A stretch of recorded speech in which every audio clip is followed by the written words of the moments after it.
ಆವಾಗ ಅಮ್ಮನವರನ್ನ ವಿಪರೀತವಾಗಿ ಆರಾಧಿಸಿದ ತುಳಸಿ ಅನ್ನೋ ಭಕ್ತೆಯ ಜಾತಕ ತುಂಬ ಅದ್ಭುತವಾದದ್ದು. ಆ ಜಾತಕದಲ್ಲಿ ವೇದವತಿ ಹುಟ್ಟಿದ್ಲು, ನಿಮ್ಮ ವಂಶಕ್ಕೆ ಕಾಲಿಟ್ಲು, ನಿಮ್ಮ ಅದೃಷ್ಟ ವೇದವತಿ ಅದೃಷ್ಟ.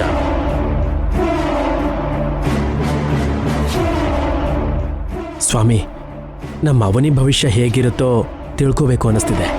ಯಾವಾಗ ಯಾರ ಬಗ್ಗೆ ಹೇಳಬೇಕೋ ಎಲ್ಲ ಅಮ್ಮನವರೇ ನೋಡ್ಕೋತಾಳೆ.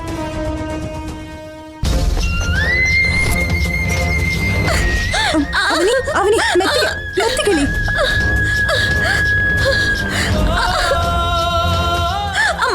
ಅವನಿ ಆಗ್ತಾ ಇಲ್ಲ ಅಕ್ಕ, ನೋವಾಗ್ತದೆ. ಬಾ, ಹಾಸ್ಪಿಟಲ್ಗೆ ಬಂದಿದ್ದೀವಿ ಅವನಿ. ನೋಡು, ಹಾಸ್ಪಿಟಲ್ಗೆ ಬಂದಿದ್ದೀವಲ್ವಾ, ಇನ್ನೇನ್ ಭಯ ಪಡ್ಬೇಡ, ಕಡಿಮೆ ಆಗುತ್ತೆ ಬಿಡು. ನಿಧಾನ ಅವನಿ. ಏನಾಯ್ತು?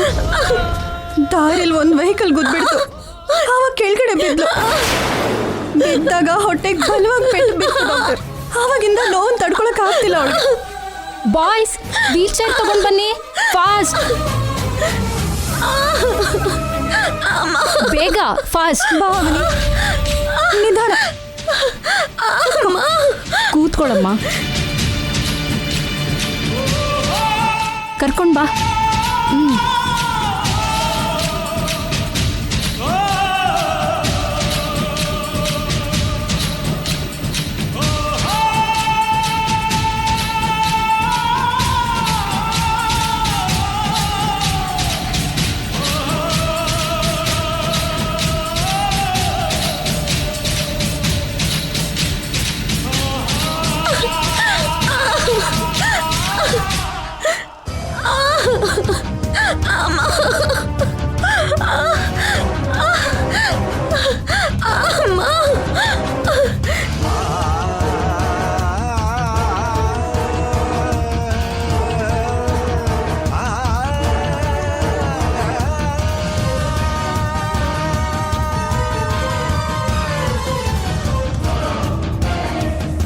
ನಾನು ಕರೀದೇ ಇದ್ದಿದ್ರೆ ಚೆನ್ನಾಗಿರ್ತಿತ್ತು. ಹೀಗಾಗ್ತಾನೆ ಇರಲಿಲ್ಲ.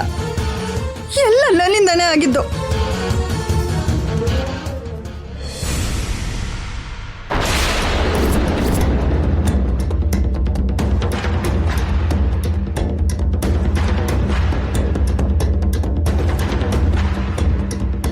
ಸ್ವಾಮಿ, ನೀವು ಏನು ಹೇಳ್ತಿರೋ ಅಂತ ನಮ್ಗೆಲ್ರಿಗೂ ಸಸ್ಪೆನ್ಸ್ ಸಿನಿಮಾ ನೋಡ್ತಿರೋ ಅಷ್ಟು ಟೆನ್ಷನ್ ಆಗ್ತಿದೆ.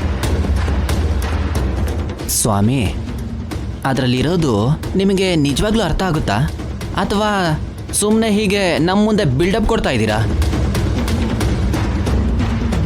ಸಾರಿ ಅಣ್ಣ, ನೀನು ಸ್ವಲ್ಪ ಹೊತ್ತು ಸೈಲೆಂಟ್ ಆಗಿರೋ. ಈ ಮಧ್ಯೆ ಜಾತಕ ಹೇಳೋ ಸ್ವಾಮಿಗಳೆಲ್ಲ ಹೀಗೆ ತಾನೇ ಮಾಡೋದು. ಅವ್ರ ಅವಶ್ಯಕತೆ ಇಲ್ಲದೆ ಇದ್ರೂ ಎಲ್ಲರ ಜೀವನದಲ್ಲೂ ತಲೆ ಹಾಕ್ತಾರೆ. ಏಯ್, ಸ್ವಲ್ಪ ಹೊತ್ತು ಬಾಯಿ ಮುಚ್ಕೊಂಡಿರು ನೀನು.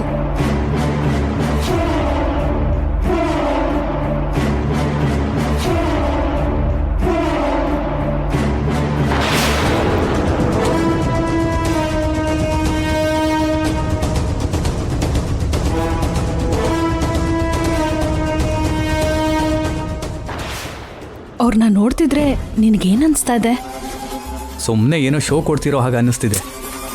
ಇಲ್ಲ ರೀ, ಯಾವುದೋ ಅದ್ಭುತ ನಡೆಯುತ್ತೆ ಅಂತ ಅನಿಸ್ತಾ ಇದೆ. ಭಯಂಕರವಾಗಿರೋ ನಿಜ ಯಾವುದನ್ನೋ ಹೇಳ್ತಾರೆ ಅಂತ ಅನಿಸ್ತಿದೆ. ಹೌದಾ? ಹೌದು ರೀ. ಸರಿ, ನೋಡೋಣ.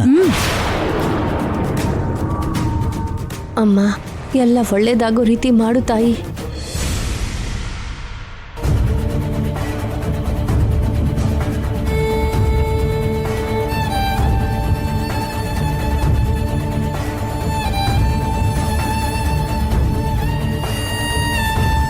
ಪೇಯ್ನ್ ಇವಾಗ ಹೇಗಿದೆ?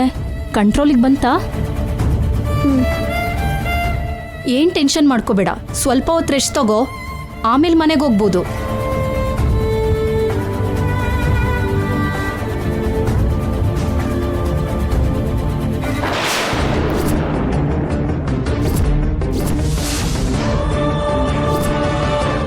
ರಿಪೋರ್ಟ್ಸ್ ಅಲ್ಲಿ ಏನಿದೆ ಡಾಕ್ಟರ್? ನಥಿಂಗ್, ಎಲ್ಲ ನಾರ್ಮಲ್ ಆಗೇ ಇದೆ. ನೀನು ಕೂಲಾಗಿರೋ.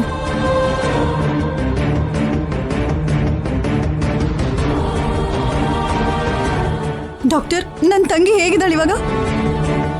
ಹೇಳಿ ಡಾಕ್ಟರ್. ಅವನಿಗೆ ಯಾವುದೇ ಅಪಾಯ ಇಲ್ಲ. ಅವಳು ಹೊಟ್ಟೆಗೆ ಬಲವಾಗಿ ಏಟು ಬಿದ್ದಿದ್ರಿಂದ ಏನಾದರೂ ಪ್ರಾಬ್ಲಮ್ ಇದೆಯೇನೋ ಅಂತ ಸ್ಕ್ಯಾನಿಂಗ್ ಮಾಡಿದೆ. ರಿಪೋರ್ಟ್ ಬಂತು, ಸ್ಟಡಿ ಮಾಡಿದ್ದೀನಿ. ಏನಿದೆ ಅದರಲ್ಲಿ? ಬೇಗ ಹೇಳಿ, ನನಗೆ ಭಯ ಆಗ್ತದೆ. ಅವಳಿಗೆ ಮದುವೆ ಆಗಿ ಎಷ್ಟು ದಿನ ಆಗಿದೆ? 1 ವರ್ಷ ಆಯ್ತು. ಮಕ್ಕಳು ಬೇಡ ಅಂದ್ಕೊಂಡಿದ್ದಾರಾ? ಹಾಗೇನೂ ಇಲ್ಲ. ಸ್ವಲ್ಪ ಕುಟುಂಬದ ಸಮಸ್ಯೆಯಿಂದ ಕೆಲವು ದಿನ ಸುಮ್ಮನೆ ಇದ್ರು. ಇವಾಗ ಏನಂತದ್ದಾಗಿಲ್ಲ. ಸದ್ಯ ಗಂಡ ಹೆಂಡತಿ ಮಕ್ಕಳ ಆಲೋಚನೆಯಲ್ಲಿದ್ದಾರೆ, ಆ ಪ್ರಯತ್ನದಲ್ಲೇ ಇದ್ದಾರೆ. ಓಕೆ, ಇವಾಗ ನಾನು ಹೇಳೋದನ್ನ ಹುಷಾರಾಗಿ ಕೇಳಿಸ್ಕೊಳ್ಳಿ. ಈ ಆಕ್ಸಿಡೆಂಟಿಂದ ಅವಳ ಯೂಟ್ರಸ್ಗೆ ಏಟ್ ಬಿದ್ದಿದೆ. ಅಂದರೆ ಅವಳ ಗರ್ಭಕೋಶಕ್ಕೆ ತೊಂದರೆ ಆಗಿರ್ಬೋದು.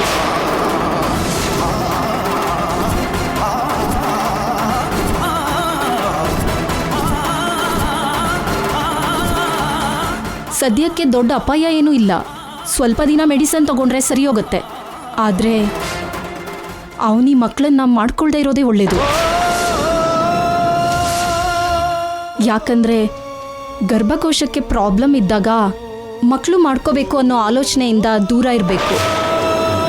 ಸಾಧಾರಣವಾಗಿ ಮಕ್ಕಳನ್ನ ಯಾರೂ ಬೇಡ ಅನ್ನೋಲ್ಲ. ಪ್ರತಿ ಜೋಡಿಗೂ ತಂದೆ ತಾಯಿ ಆಗಬೇಕು ಅನ್ನೋ ಆಸೆ ಇರುತ್ತೆ. ಅಂಥ ಆಸೆನ ನಿಮ್ಮ ತಂಗಿ ಮರ್ತು ಬಿಡೋದು ಒಳ್ಳೇದು. ನನ್ನ ಮಾತನ್ನು ಕೇಳ್ದೇನೆ ಅವ್ರ ಮಕ್ಕಳು ಮಾಡ್ಕೊಳ್ಳೋದಿಕ್ಕೆ ಪ್ಲ್ಯಾನ್ ಮಾಡ್ಕೊಂಡ್ರೆ ಡೆಲಿವರಿ ಸಮಯದಲ್ಲಿ ತುಂಬಾ ತೊಂದರೆ ಆಗತ್ತೆ. ಆಗ ತಾಯಿ ಪ್ರಾಣಕ್ಕೂ ಮಗು ಪ್ರಾಣಕ್ಕೂ ಅಪಾಯ ಆಗತ್ತೆ.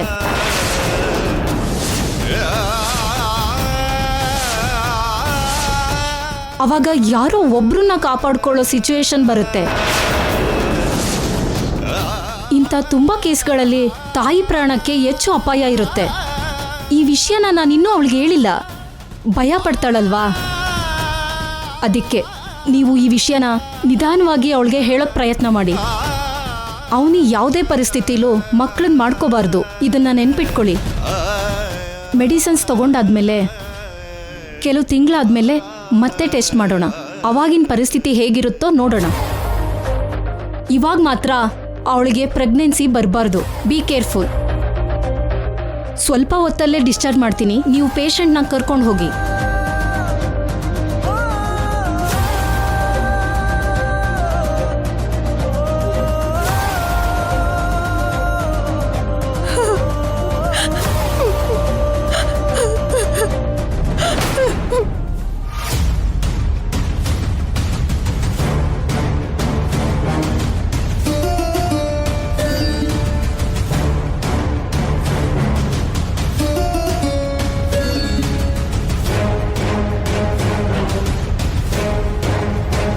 ಇವಾಗ ನಿಮ್ಮೆಲ್ಲರಿಗೂ ಒಂದು ಅದ್ಭುತವಾದ ವಿಷಯನ ಹೇಳ್ತೀನಿ. ಎಲ್ಲರೂ ಶ್ರದ್ಧೆಯಿಂದ ಕೇಳಿ. ವೇದವತಿಯವರೇ, ಪ್ರಸಾದ್ ರಾವ್ ಅವರೇ, ಈ ವಿಷಯ ಎಲ್ಲರಿಗಿಂತ ನಿಮ್ಮಿಬ್ಬರಿಗೆ ದೊಡ್ಡ ಶುಭವಾರ್ತೆ ಆಗುತ್ತೆ. ಹೌದಾ? ಹಾಗಾದ್ರೆ ಬೇಗ ಹೇಳಿ ಸ್ವಾಮಿ. ಏನೋ ಸಮಸ್ಯೆ ಇದೆ ಅಂತ ಹೇಳಿದೆ, ಶುಭವಾರ್ತೆ ಅಂತ ಹೇಳಿದ್ರಿ. ಮನ್ಸಿಗೆ ತುಂಬಾ ಹಗರ ಆಯ್ತು ಸ್ವಾಮಿ. ವಿಷಯ ಏನು ಅಂತ ಹೇಳಿ ಸ್ವಾಮಿ. ಸದ್ಯದಲ್ಲೇ ನಿಮ್ಮ ಚಿಕ್ಕ ಸೊಸೆ ಅವನಿ ಗರ್ಭವತಿ ಆಗ್ತಾಳೆ.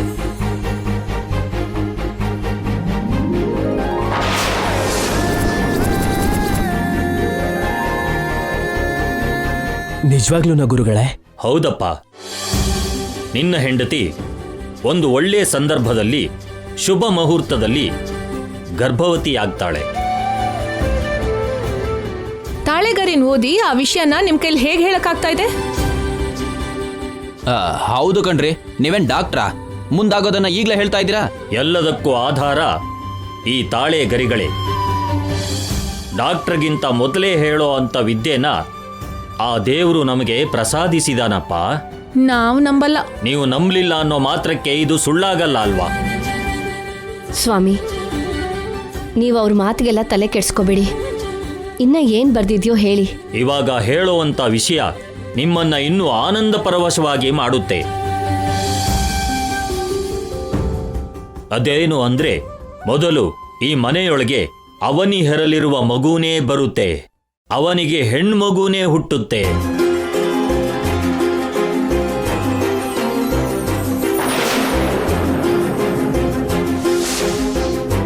ಹುಟ್ಟುವ ಹೆಣ್ಣು ಮಗು ಅಮ್ನೋರ ವಂಶ.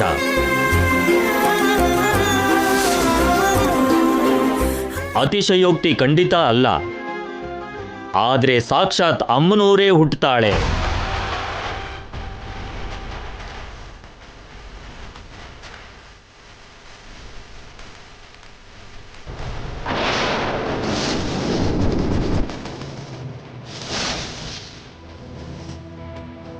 ಅವನಿ ಅಮ್ನೋರನ್ನ ಆರಾಧಿಸೋದೇ ಮಾತ್ರ ಅಲ್ಲ, ಅಮ್ನೋರನ್ನೇ ಹೆರ್ತಾಳೆ.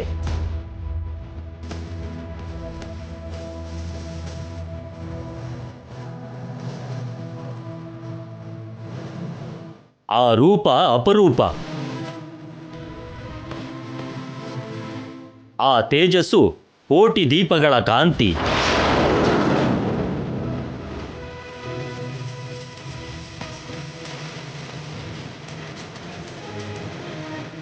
ಆ ಜನ್ಮ ಒಂದು ಕಾರಣ ಜನ್ಮ, ಆ ಹುಟ್ಟು ಒಂದು ವರ.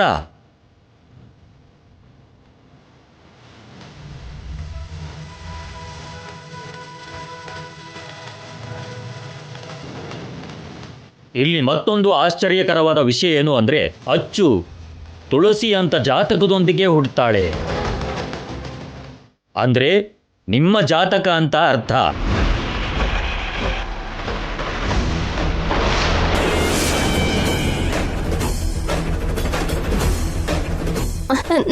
ನನ್ ಜಾತಕನ? ಹೌದಮ್ಮ. ನನ್ನ ಅಮ್ಮನಂತಹ ಜಾತಕನ? ಹೌದಪ್ಪ. ಭರಣಿ ನಕ್ಷತ್ರ, ಮೇಷರಾಶಿ, ಕಾರ್ತಿಕ ಮಾಸ, ಶುಕ್ರವಾರದ ದಿನ ಜನ್ಮ ನೀಡ್ತಾಳೆ. ಅಂದ್ರೆ ಇಷ್ಟು ದಿನ ನಾವು ನಿರೀಕ್ಷೆ ಮಾಡ್ತಿದ್ದ ಜಾತಕ ಇರೋ ವ್ಯಕ್ತಿ ಸೊಸೆ ರೂಪದಲ್ಲಿ ಅಲ್ಲದೆ ಮೊಮ್ಮಗಳ ರೂಪದಲ್ಲಿ ಬರ್ತಿದ್ದಾಳೆ ಅಂತ ಆಯ್ತು. ಅಕ್ಷರ ಸಹ ಅದೇ ನಡೆಯುತ್ತೆ.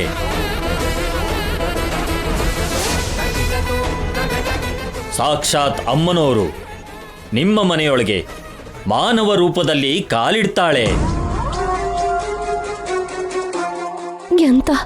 ಎಂತ ಶುಭವಾರ್ತೆ ಹೇಳಿದ್ರಿ ಸ್ವಾಮಿ.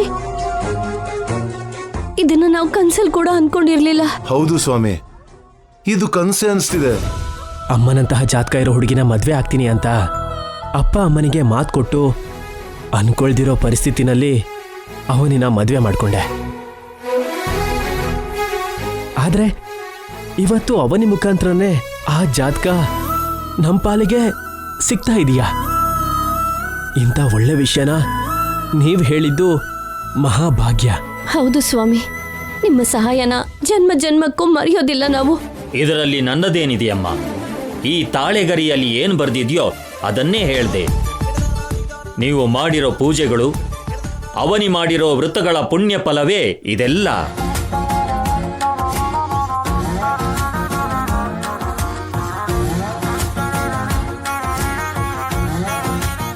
ಎಲ್ಲವೂ ಶುಭವಾಗುವುದಕ್ಕೆ.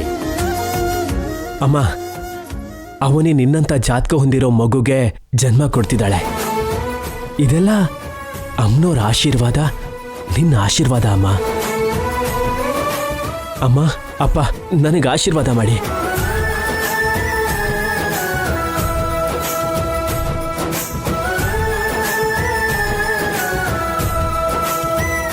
ಇನ್ನು ನಾನು ಹೊರಡ್ತೀನಿ. ಏನಾದರೂ ಅಗತ್ಯ ಇದ್ರೆ ಕರೆ ಮಾಡಿ. ಆಗ್ಲಿ ಸ್ವಾಮಿ. ನಿಂತ್ಕೊಳ್ಳಿ.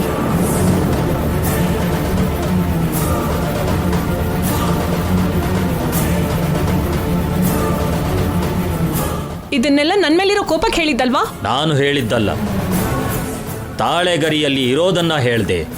ಹಾಗೇನೂ ಇಲ್ಲ. ಇದನ್ನೆಲ್ಲ ನಮ್ಮ ಅತ್ತೆ ಮಾವ ನಿಮ್ಮ ಹತ್ರ ಹೇಳ್ಸಿದ್ದಾರೆ. ನಿಮ್ಮ ಅತ್ತೆ ಮಾವ ಅಲ್ಲ, ಅಮ್ಮನವರು ಹೇಳಿದ್ದಾರೆ. ಅಪ್ಪ ಸ್ವಾಮಿ, ನಮ್ಮ ಹತ್ರ ನಿಮ್ಮ ಕಳ್ನಾಟಕ ಎಲ್ಲ ಬೇಡ. ನನ್ನ ಹೆಂಡತಿನ ನೀವೆಲ್ಲ ಸೇರ್ಕೊಂಡು ತುಳಿಯೋದಕ್ಕೆ ಒಟ್ಟಾಗಿ ನೀವೆಲ್ಲ ಮಾಡ್ತಿರೋ ನಾಟಕ ಇದು. ಹೌದು, ನಾಟಕನೇ, ಜಗನ್ನಾಟಕ. ಇಲ್ಲಿ ನೋಡಿ, ಈ ಥರ ತಿಳಿದವ್ರ ಥರ ಮಾತಾಡಿ ತಪ್ಪಿಸ್ಕೋಬೇಡಿ. ನಂಬದೆ ಹೋದ್ರೆ ನಿಮ್ಮ ಕರ್ಮ. ಯಾಕೆ ನಂಬ್ತಿಲ್ಲ ನೀವು? ಏನ್ ನಿಮ್ ಪ್ರಾಬ್ಲಮ್? ಅತ್ತೆ, ಮೊದಲು ನಾನ್ ಪ್ರೆಗ್ನೆಂಟ್ ಆಗಿದ್ದೀನಿ. ಅವನಿ ಇನ್ನೂ ಪ್ರೆಗ್ನೆಂಟೇ ಆಗಿಲ್ಲ. ಆಗ್ತಾಳೋ ಇಲ್ವೋ ಅನ್ನೋದು ಗೊತ್ತಿಲ್ಲ. ಹಾಗಿದ್ದಾಗ ಮೊದಲು ಅವನಿ ಮಗು ಮನೆಗೆ ಕಾಲಿಡತ್ತೆ ಅಂತ ಹೇಳ್ತಾ ಇದ್ದಾರಲ್ಲ, ಯಾಕೆ? ಅವ್ರಿಗೆ ತಲೆ ಕೆಟ್ಟಿದ್ಯಾ? ಸ್ವಾಮಿ ಬಗ್ಗೆ ಬಾಯಿಗೆ ಬಂದ ಹಾಗೆ ಮಾತಾಡ್ಬೇಡ, ನಾಶ ಆಗೋಗ್ತೀಯ. ಅವ್ರು ಹೇಳಿದ ಹಾಗೆ ಇತ್ತಮ್ಮ. ಯಾರೋ ಸ್ಕ್ರಿಪ್ಟ್ ಕೊಟ್ಟು ಹೇಳಿಸ್ದಾಗಿತ್ತು. ನೀನೇನು ಹೇಳ್ತೀಯ ಅಣ್ಣ? ನನಗೆಲ್ಲ ಅಯೋಮಯ ಆಗಿದೆ ಕಣೋ. ಸ್ವಲ್ಪ ಹೊತ್ತು ಸಿನಿಮಾ ನೋಡಿದಾಗ ಅನ್ನಿಸ್ತು. ಹೌದು ಕೃಷ್ಣ, ನಾವ್ ಏನೇನೋ ಊಹಿಸ್ಕೊಂಡ್ರೆ ಇಲ್ಲಿ ಇನ್ನೇನೋ ನಡೀತು. ದಯವಿಟ್ಟು ನಮ್ಮ ಅಭಿಪ್ರಾಯ ಮಾತ್ರ ಕೇಳಬೇಡಿ, ನಾವು ನಿಮಿತ್ತ ಮಾತ್ರ. ಹೌದು, ನಾವು ಆಡಿಯನ್ಸ್ ಮಾತ್ರನೇ, ನಮ್ಮನ್ನ ಇನ್ನೇನೋ ಕೇಳ್ಬಿಡಿ. ನಿಮ್ ನಂಬಿಕೆ ಜೊತೆ ಕೆಲಸ ಇಲ್ಲ ನಿಹಾರಿಕಾ. ನಿನಗೆ ಮೊದಲು ಪ್ರೆಗ್ನೆನ್ಸಿ ಬಂದಿದೆ ಅಂತ ಮೆರಿಬೇಡ. ಆ ವಿಷಯದಿಂದನೇ ನಾವು ನಿನ್ನ ಈ ಮನೇಲಿ ಇರೋದಕ್ಕೆ ಬಿಟ್ಟಿರೋದು. ಇವಾಗ ನೀವು ನಮಗೆ ಮಗ ಸೊಸೆಯಾಗಿ ಮಾತ್ರನೇ ನಮ್ಮ ಮನೇಲಿ ಇರ್ತಿದ್ದೀರಾ. ರಾಧಾ, ಕೃಷ್ಣ, ಲಾವಣ್ಯ ಹಾಗೆ ನಿಮಗೆ ಸಪ್ರೇಟ್ ರೆಸ್ಪೆಕ್ಟ್ ಇರೋದಿಲ್ಲ. ಅರ್ಥ ಆಯ್ತಾ? ಅದನ್ನು ಮೀರಿ ಇನ್ನೇನೂ ಎಕ್ಸ್ಪೆಕ್ಟ್ ಮಾಡಬೇಡಿ. ದುರ್ಬುದ್ಧಿಯಿಂದ ಯೋಚನೆ ಮಾಡಬೇಡಿ. ನಮಗ್ ನಡೀದೇ ಇರೋದು ಬೇರೆಯವ್ರಿಗೆ ನಡೆದಿದೆ ಅಂತ ಅಳೋಕ್ ಹೋಗ್ಬೇಡಿ. ಸ್ವಾಮೀಜಿ ಹೇಳಿದ್ದು ಅಕ್ಷರಶಃ ನಡೆಯುತ್ತೆ. ನನ್ನ ನಂತರ ನನ್ನ ಆಚಾರಗಳನ್ನು ಮುಂದುವರಿಸ್ಕೊಂಡು ಹೋಗೋದು ಅವನಿಗೆ ಹುಟ್ಟೋ ಮಗುನೇ. ಮೂಗುತಿ ನನ್ನ ಮೊಮ್ಮಗಳಿಗೆ ಸಿಗತ್ತೆ. ಆ ವಿಷಯದಲ್ಲಿ ಇನ್ಯಾರು ಮಾತಾಡೋ ಅವಶ್ಯಕತೆ ಇಲ್ಲ. ಅವನಿ ಬೇಗ ಬಂದ್ರೆ ಚೆನ್ನಾಗಿರುತ್ತೆ. ಅವನಿಗೆ ಈ ಶುಭವಾರ್ತೆ.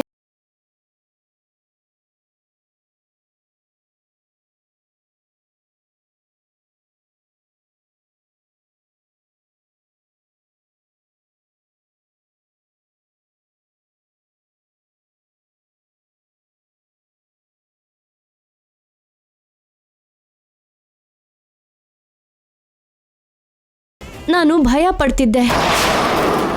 ನನ್ನ ಮನಸ್ಸಿಗೆ ಇಷ್ಟೊಂದು ಸಂತೋಷನ ಕೊಟ್ಟಿದ್ದಕ್ಕೆ ನಿನಗೆ ಶತಕೋಟಿ ವಂದನೆಗಳು ತಾಯಿ.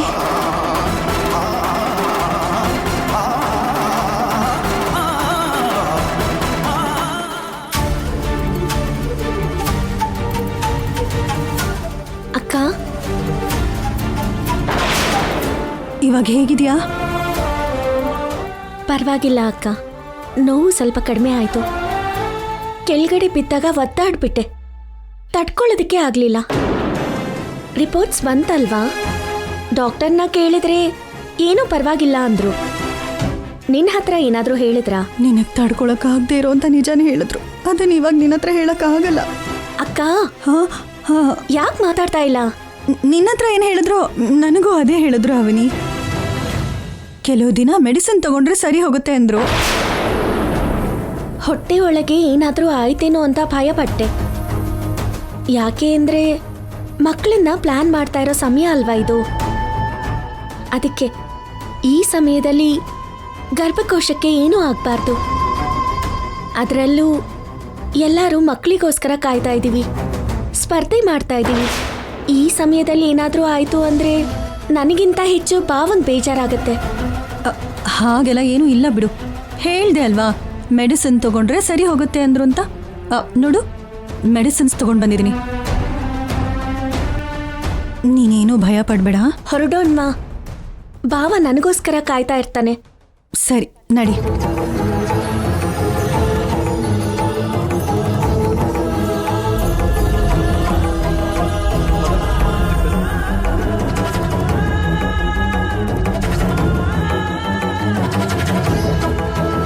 ಮಕ್ಕಳಿಗೋಸ್ಕರ ನೀನು ಎಷ್ಟು ಆಸೆ ಪಡ್ತಿದೆಯೋ ನನಗೆ ಗೊತ್ತು. ಎಲ್ರಿಗಿಂತ ಮೊದಲು ಆ ಮನೆಗೆ ನೀನೇ ವಾರಸ್ದಾರನ್ ಕೊಟ್ರೆ ನಿನ್ನ ಜೀವನ ಎಷ್ಟು ಅದ್ಭುತವಾಗಿ ಬದಲಾಗುತ್ತೋ ಕೂಡ ಗೊತ್ತು.